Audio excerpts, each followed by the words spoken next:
Welcome to my channel. तो आज का हमारा टॉपिक है, अपने थंबनेल में जैसे देख रहे होंगे कि आज हम क्विज लेके आए हैं कुछ क्वेश्चन की। जैसे केमिस्ट्री के क्वेश्चन में आपको क्या होता है, आप जानते हैं कि इंटर के पेपर में आपके 70 नंबर का पेपर आता है, ठीक है। 30 नंबर का तो इंटरनल रहता है, 70 नंबर का रिटन पेपर आता है, ठीक है। तो 70 नंबर में से आपके जो 20 क्वेश्चन है वो कैसे आते हैं, मल्टीपल क्वेश्चन आते हैं, MCQs क्वेश्चन आते हैं, ठीक है। 20 क्वेश्चन MCQs के होते हैं। तो उसी में से मैं क्वेश्चन लाया जो आपकी केमिस्ट्री के बुक के इंपॉर्टेंट क्वेश्चंस हैं, ठीक है। तो इसमें से कोई 10 क्वेश्चन मैंने छाट लिए हुए हैं, ठीक है। तो इन्हीं क्वेश्चन को हम जरा ऊपर नीचे देखते हैं। जैसे पहला MCQs के फॉर्म में आए हैं, इसमें आपको ऑप्शन देना पड़ता है, 4 ऑप्शन रहते हैं। तो पहला क्वेश्चन है हमारे पास, जैसे देख रहे हैं आप, पहला क्वेश्चन है कि दूध से दही, ठीक है, दूध से दही बनना कैसा परिवर्तन है, दूध से जो दही बनता है कैसा परिवर्तन है। तो ऑप्शन ए भौतिक, ऑप्शन सेकंड है रासायनिक, थर्ड है फर्स्ट व दोनों, सेकंड व दोनों, इनमें से कोई नहीं। तो आपको इसमें से कैसे पहचानेंगे भाई दूध से दही बनना है। तो आप सबसे पहले इसमें देखिए कि दूध से दही यानी कि कोई एक नया पदार्थ बनना है, ठीक है। दूध से दही बनना है यानी दूध था, अब पहले दूध था, ठीक है, उससे बना क्या, दही बन गया, ठीक है। तो दूध से दही बन गया तो क्या होगा, सॉल्यूशन क्या है, दूध से दही बनना रासायनिक परिवर्तन है, क्योंकि यह एक स्थायी अभिक्रिया है जिसमें एक नया पदार्थ बनता है, ठीक है। इस बात को आप ध्यान में रखिएगा कि जब किसी चीज़ से कोई नया पदार्थ बनता है, ठीक है, जब किसी चीज़ से कोई नया पदार्थ बन रहा है ना, दूध से देखिए दही बन रहा है, ठीक है, तो रासायनिक परिवर्तन हो रहा है। दूध भी रासायनिक था और जो दही बना है वो भी रासायनिक फॉर्म में है ना। तो क्या है, क्योंकि यह एक स्थायी विक्रिया जिसमें एक नया पदार्थ बनता है। स्थायी क्यों बोला जा रहा है, क्योंकि स्थायी है, रासायनिक वो भी दूध भी था तो दही भी रासायनिक ही रहेगा। यह रासायनिक से ठोस होता है तो वो अलग हो जाता है, ठीक है। तो ये स्थायी विक्रिया है। आगे बढ़ते हैं, आगे क्या रहा है कि सेकंड क्वेश्चन है आपके लिए, ये बोल रहा है कि रासायनिक अभिक्रिया को पहचानने का तरीका क्या है, ठीक है। रासायनिक अभिक्रिया को कैसे पहचानेंगे, सबसे पहले अवस्था में परिवर्तन, रंग में परिवर्तन, तापमान में परिवर्तन, ऑप्शन 4 उपरोक्त सभी। इसमें आप क्या बताएंगे, सॉल्यूशन इसका ये है। सॉल्यूशन आपको नहीं लिखना रहता है पेपर में, आपको केवल ऑप्शन पर टिक लगाना रहता है। इसलिए सॉल्यूशन मैंने इसलिए लिखा है ताकि आप जानेंगे कि कैसे क्या हो रहा था, तभी तो वहाँ टिक लगा पाएंगे। तो ऑप्शन 4 जिसका क्या है, रासायनिक अभिक्रिया को पहचानने के तरीकों जिसमें अवस्था में परिवर्तन, रंग में परिवर्तन, तापमान में परिवर्तन व गैस का उत्सर्जन आदि होता है, ठीक है। तो इसका आंसर आप कैसे बताएंगे, इसका आंसर है 4, ठीक है, उपरोक्त सभी, क्योंकि अवस्था में परिवर्तन होता है, ठीक है, लिखा हुआ है, रंग में भी परिवर्तन होता है, तापमान में भी परिवर्तन होता है, तो इसलिए ऑप्शन इसका 4 उपरोक्त सभी। थर्ड क्वेश्चन है, निम्न में रासायनिक परिवर्तन है। तो निम्न में रासायनिक परिवर्तन कौन सा है, देखिए, जल का ठोस में परिवर्तन, अलमारी पर जंग लगना, फलों से सलाद बनाना, पेड़ को काटना। तो देखिए अलमारी पर जंग लगना, ठीक है, ऑप्शन सेकंड, अलमारी पर जंग लगना रासायनिक परिवर्तन है। कैसे, देखिए अलमारी थी, एक अलमारी होती है, ठीक है, मान लेते आयरन की है ना, लोहे की अलमारी है, उस पर जंग लग रहा है, रासायनिक परिवर्तन हो रहा है। रासायनिक में मतलब जो जंग होती है वो लिक्विड फॉर्म में यानी कि नमी पाकर लगती है, ठीक है, जो जंग लगती है वो नमी पाकर लगती है, तो क्योंकि यह एक स्थायी विक्रिया है, ठीक है।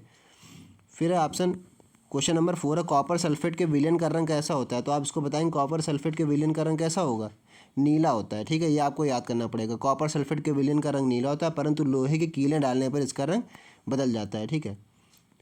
फिफ्थ क्वेश्चन है, तो निम्न में से रासायनिक परिवर्तन का उदाहरण कौन सा नहीं है। देखिए लोहे पर जंग लगना, ठीक है, लोहे पर जंग लगना, दूध का दही बनना, भोजन का पाचन, जल का बर्फ बनना। तो कौन सा इसमें तो बोल रहा था रासायनिक परिवर्तन का उदाहरण नहीं है। तो देखो जल से बर्फ़ बनना भौतिक परिवर्तन का उदाहरण है, जल से जो है वो बर्फ़ बन रहा है, ठीक है, क्योंकि यह एक अस्थायी अभिक्रिया है।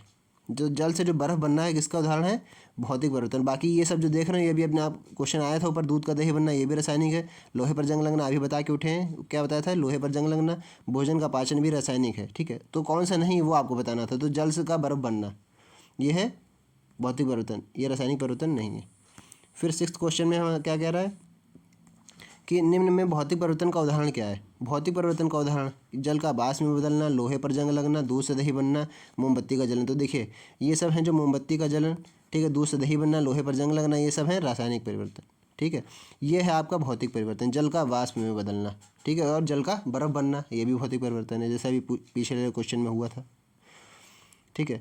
फिर है हमारा सेवन्थ क्वेश्चन। सेवन्थ क्वेश्चन ये कह रहा है कि जब मैग्नीशियम फीता को जलाया जाता है तो उत्पन्न आग की लौ कैसी होती है, पीली, नीली, चमकीला उजाला, लाल। तो इसमें क्या लिखेंगे आप, मैग्नीशियम फीता को जलाया जाता है तो उत्पन्न आग की लौ चमकीला उजाला होती है, इसका ऑप्शन है थर्ड, इस पर आप टिक लगा देंगे। ये सब इंपॉर्टेंट क्वेश्चन है, आप ही की बुक से मैंने ढूंढा हुआ है, ठीक है। ये ज़्यादातर उम्मीद करते हैं ये क्वेश्चन आते हैं पेपर में। जिंक की तनु हाइड्रोक्लोरिक अम्ल से क्रिया कराने पर कौन सी गैस निकलती है, हाइड्रोजन, नाइट्रोजन, ऑक्सीजन, इनमें से कोई नहीं। तो जिंक की तनु हाइड्रोक्लोरिक अम्ल से क्रिया कराने के लिए कराने पर कौन सी गैस निकलती है? जिंक क्लोराइड बनता है, ठीक है, वह हाइड्रोजन गैस निकलती है, ठीक है। जिंक क्या होता है? ये हो गया जिंक, ठीक है, प्लस HCl हो गया, हाइड्रोक्लोरिक एसिड, ये हो गया।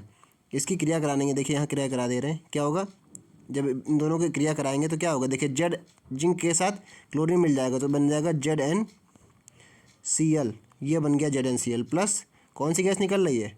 हाइड्रोजन गैस बाहर निकल रही है। इस गैस के ऊपर आप ये ऐसा लोगो दगा सकते हैं, ठीक है, गैस ऊपर जा रही है, ठीक है, तो ये होता है ZnCl बनेगा और हाइड्रोजन गैस बाहर निकलेगी, ठीक है। फिर आगे अगला क्वेश्चन है रासायनिक अभिक्रिया का उदाहरण कौन सा है? तो रासायनिक अभिक्रिया का कौन सा उदाहरण है? भोजन का पाचन, श्वसन, लोहे पर जंग लगना, उपरोक्त सभी। देखिए रासायनिक क्रिया, भोजन का पाचन रासायनिक है, ठीक है, श्वसन, लोहे पर जंग लगना भी रासायनिक है, और श्वसन भी, सांस लेना भी क्या है? रासायनिक परिवर्तन है। तो रासायनिक अभिक्रिया में रासायनिक गुणों में परिवर्तन होता है, जैसे भोजन का पाचन, श्वसन, लोहे पर जंग लगना, दूध से दही बनना, जैसा पहला क्वेश्चन था दूध से दही बनना, तो ये सब क्या है? रासायनिक अभिक्रिया के उदाहरण है। लास्ट एंड 10th क्वेश्चन आपका ये बोल रहा है कि मैग्नीशियम फीता को जलाने पर पदार्थ कौन सा बनता है? Magnesium oxide, calcium oxide, calcium COH है ना, CuO, इसको बोलते हैं कैल्शियम हाइड्रोक्साइड। मैग्नीशियम फीता को जलाने पर मैग्नीशियम ऑक्साइड बनता है। देखिए इसका सूत्र नीचे दिया हुआ है, ठीक है, ये है सूत्र इसका, 2Mg + O2 oxygen gas, magnesium और फीता, ठीक है, ऑक्सीजन, तो इसमें अभिक्रिया क्या मिल रही है? टोटल 2MgO, क्या मिल रहा है हमको? मैग्नीशियम ऑक्साइड, ठीक है। कितने अणु मिल रहे हैं? 2 अणु मिल रहे हैं मैग्नीशियम ऑक्साइड के। तो ये हमारी वीडियो थी आज की, इतनी 10 क्वेश्चन मैंने आपकी बुक से लिए थे, ये थे क्यूज नंबर 1, ठीक है। इसके बाद मैं क्यूज नंबर 2 भी लाऊंगा जल्दी इसी चैनल पर। अगर आप नए हैं तो आप जुड़े रहिए, इससे आपको टोटल क्यूज आती रहेंगी, मैं बुक से ही आपकी ही बुक से ढूंढ के लाता हूँ, ठीक है।